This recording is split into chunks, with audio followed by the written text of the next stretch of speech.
Liturgia Cultural con el profesor Víctor Manuel Buitrago. Bienvenidos a nuestra lección número 7 de Liturgia Cultural. En la lección número 6 estuvimos hablando sobre los sacramentos, que son dos: el bautismo en agua y la Santa Cena. Hoy vamos a iniciar hablando sobre las ceremonias. Las ceremonias, que son tres. Vamos a mirarlas, vamos a apelar a nuestro PowerPoint y aquí tenemos nuestras ceremonias. En primer lugar, el matrimonio. ¿Por qué el matrimonio no es un sacramento? Porque, escúcheme, dentro del dogma católico el matrimonio es un sacramento. Un sacramento lo que quiere decir es un mandamiento divino, un mandamiento dado por Dios, así que es ineludible. Pero el matrimonio no necesariamente tiene que hacerse. Recuerde que dentro del contexto paulino hay una opción que se llama la opción del celibato. Pablo nos dice o aconseja a algunos inclusive que no se casen, que se queden solteros, pero que cada quien debe mirar cómo responde su cuerpo y de acuerdo a eso decidir si se casa o no se casa. Entonces el matrimonio no es una obligación, no es un mandato, el matrimonio es una opción. Por eso en la Iglesia Cristiana Evangélica el matrimonio es simplemente una ceremonia. Una ceremonia, hay que tener bien en cuenta esa parte. Los sacramentos son dos, las ceremonias son tres. Voy a hablarle aquí un poco de lo que es mi experiencia en lo relacionado al matrimonio. Yo creo que cada ceremonia debe ser preparada de antemano. Por eso, para casar una pareja, siempre les exijo hacer un curso prematrimonial que dura más o menos entre 4 y 6 meses. Ellos deben firmar un compromiso. Cuando vamos a comenzar la consejería prematrimonial, ellos firman un compromiso en el que dicen que van a acatar mi observación, si es conveniente que se casen o si de pronto mejor deben esperar, porque no tiene que ser al momento en que ellos lo han dicho. De pronto también, a veces lo he hecho, he recomendado a parejas que definitivamente mejor no se casen. Si no es de esta manera, entonces no tendría razón de ser el curso prematrimonial, ¿verdad? El curso prematrimonial tiene razón de ser precisamente para saber si conviene o no que se casen. En Colombia no se admiten los divorcios en ciertos niveles de la iglesia. Ahora, no todas las iglesias colombianas. Aquí me voy a remitir a la experiencia de la organización con la que yo trabajé en Colombia. Siempre tenemos que atenernos a las normas de la denominación con la cual trabajamos. En Colombia no se admiten, por ejemplo, ministros divorciados y vueltos a casar. Digo de la denominación con la que yo trabajaba. Yo personalmente creo que un ministro que se divorcia y se vuelve a casar, en cierta manera pierde autoridad moral y espiritual, porque dice Pablo que si uno no es capaz de gobernar bien su casa, ¿cómo espera gobernar la casa de Dios, la iglesia del Señor? Tampoco se aceptan en muchas partes los diáconos que se han divorciado y se han vuelto a casar, y es precisamente por esa razón. Por eso es importante conocer los reglamentos de la denominación con la cual nosotros trabajamos. Tenga en cuenta eso, porque pues cada denominación tiene sus propias normas. También hay que tener en cuenta este asunto de las parejas mixtas, es decir, el cristiano con el no cristiano. Yo personalmente no estoy de acuerdo con casar parejas mixtas. Tampoco, nunca le doy la Santa Cena a los que se van a casar, a la pareja solamente. Porque yo considero que la Santa Cena es una celebración de la iglesia, no de una pareja, sino de la iglesia.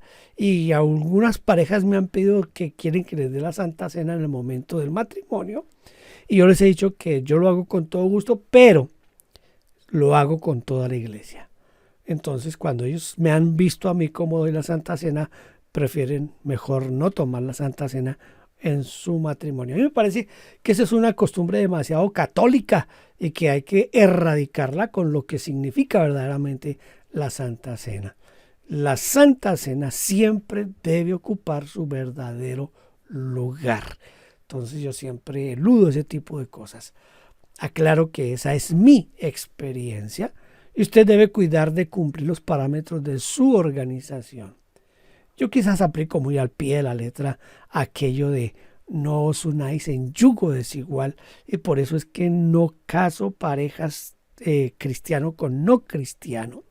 Recuerde que el apóstol Pablo también da directrices en cuanto a todo lo del matrimonio en 1 Corintios 7 y también acerca de las viudas.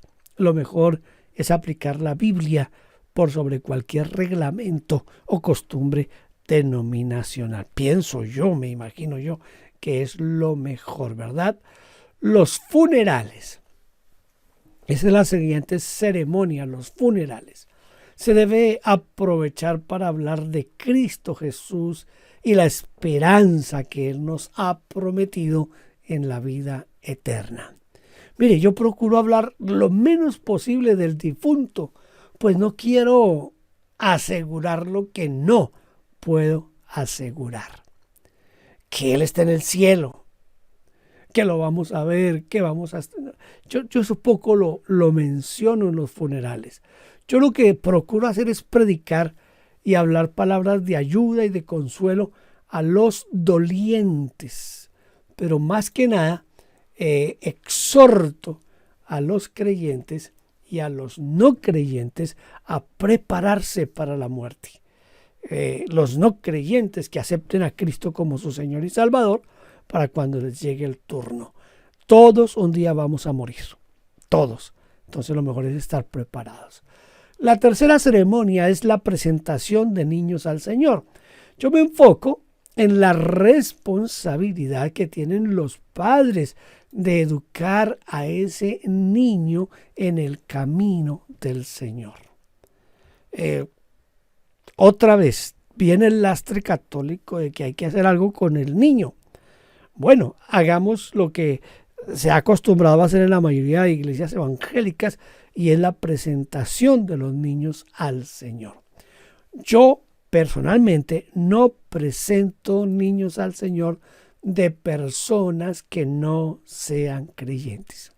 Mire, a veces las abuelitas con muy buena intención quieren presentar a sus nietecitos al Señor, pero me niego por dos razones. Número uno, si son hijos de no creyentes, los padres no podrán comprometerse con el Señor a levantar a sus hijos en el temor de Dios. Y segundo, eso me pasó y por eso dejé de hacerlo hace muchos años. Muchas veces esos padres, después de haber presentado a los niños al Señor, los llevan a la iglesia católica, los bautizan. Entonces, dígame usted, ¿qué sentido tiene presentar niños al Señor si después se los van a llevar y se los van a presentar? Perdone lo que voy a decir, pero es de mi punto de vista, si después se los van a entregar al diablo. Entonces, mire, así como yo tengo consejería para el matrimonio antes de que se casen, también tengo una charla con los padres del niño que va a ser presentado y, escúcheme, yo hablo claramente con esos padres y les explico que presentar un niño al Señor es una responsabilidad delante de Dios, porque lo que vamos a hacer en esa presentación es comprometernos con Dios, que vamos a levantarlo en el camino del Señor, bajo la fe del Señor, bajo el temor del Señor. Entonces yo tengo que ser claro, porque esta ceremonia, aunque es una ceremonia, no puede quitársele la responsabilidad a los padres y el verdadero sentido que debe tener esto. ¿Sabe que después de explicarle a algunos padres acerca de lo que realmente es presentar un niño al Señor, algunos con un buen criterio me han dicho, pastor, esperemos un tiempo y después lo presentamos al Señor. Entonces, pero hago las cosas con responsabilidad. Muy bien. Ahora, esto no está dentro de ni de los sacramentos ni ceremonias, pero los pastores tenemos que estar en ceremonias sociales. Nosotros tenemos que ir a cumpleaños, tenemos que ir en algunos países se acostumbra que cuando la niña cumple 15, en otros países es 16 años, le hacen una fiesta, en otros nos invitan a bodas de plata, bodas de oro. A veces una persona compra su casa y nos invitan a dedicar esa casa, ese terreno para la gloria de Dios. A veces cuando alguien recibe un grado en el colegio o en la universidad y hacen una pequeña reunión, quieren que el pastor vaya y ore por esas personas, a veces por logros empresariales y en fin, las ceremonias sociales que el pastor tiene que atender de vez en cuando. Mire, cuando le toque hacerlo, por ser parte del bienestar de la iglesia y de la comunidad, hágalo con estilo, con reverencia. Escuche, con estilo, con reverencia, haga las cosas para la gloria del Señor. Enfoque siempre la actividad hacia la gloria de Dios. Busque una lectura bíblica apropiada para la ocasión. Ore y pida la bendición sobre las personas festejadas y sus relacionados. Procure hacerlo solo con creyentes. Hacerlo con no creyentes, usted se expone a que la actividad concluya con alcohol, nicotinas, drogas, baile, y quien queda deshonrado es el Señor y la iglesia.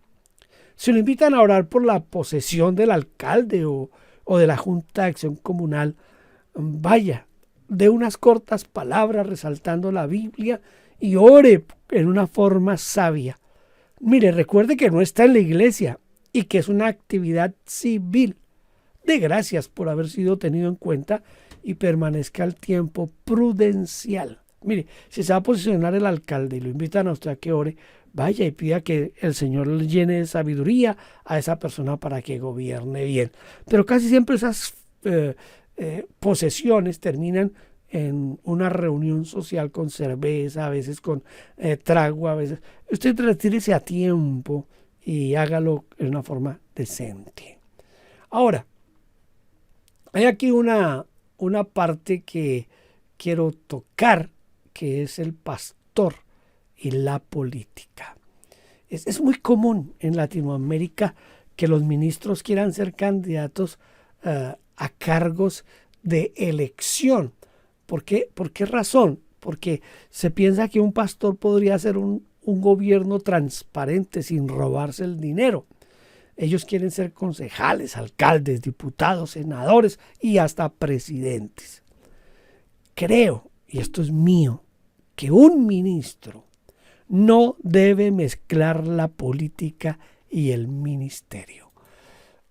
Dicen que Spurgeon le ofrecieron un cargo dentro de la corona inglesa y que él respetuosamente dijo: yo no puedo rebajarme a ser parte de la corona porque mi ministerio es mucho más alto que cualquier cargo dentro de la política del país. La iglesia no es una organización como muchos creen. La iglesia es un organismo vivo, es el cuerpo de Cristo y no debe prostituirse involucrándola en política. Pensemos en un pastor que se compromete, políticamente con un grupo determinado. Entonces, si él hace publicidad por el partido X, estará excluyendo y ofendiendo a los creyentes que pertenecen al partido Y o al partido Z. Estará causando una división entre la congregación. Esta división puede llevarlo a situaciones extremas de peleas verbales y hasta físicas entre creyentes, o que el grupo afectado decida abandonar la congregación. De hecho, en la mayoría del pueblo latinoamericano hay una completa ignorancia en cuanto a los postulados doctrinales de los partidos políticos y la gran mayoría dicen pertenecer a este o aquel partido porque sus padres pertenecían a ese partido, pero no saben cuál es la diferencia entre un liberal y un conservador o uno de izquierda o de derecha. Las redes sociales han contribuido a aumentar el odio entre los pueblos por política, pero la gente se pelea sin saber la verdadera razón por la que están peleando. Si un ministro siente que Dios lo llamó a la política, lo primero que debe hacer es renunciar a ejercer el ministerio, y especialmente si es un pastor. Creo que nosotros, los ministros, debemos guiar y orientar a las personas capaces, a las personas ilustradas, esas personas que asisten a nuestras iglesias, para que sean esas personas quienes asuman los puestos políticos.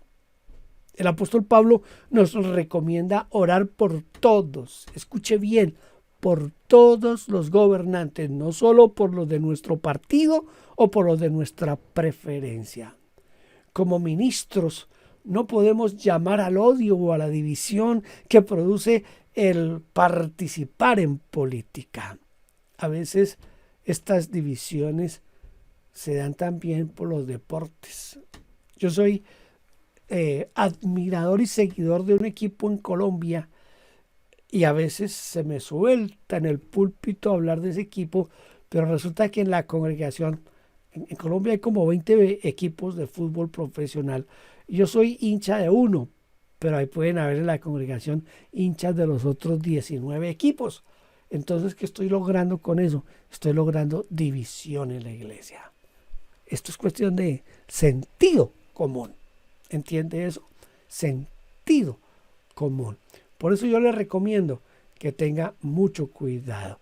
Voy a dejar como última lección lo que sería la conclusión, pero voy a tocar un tema que a veces es un poco espinoso. Espero que esté conmigo en la próxima lección.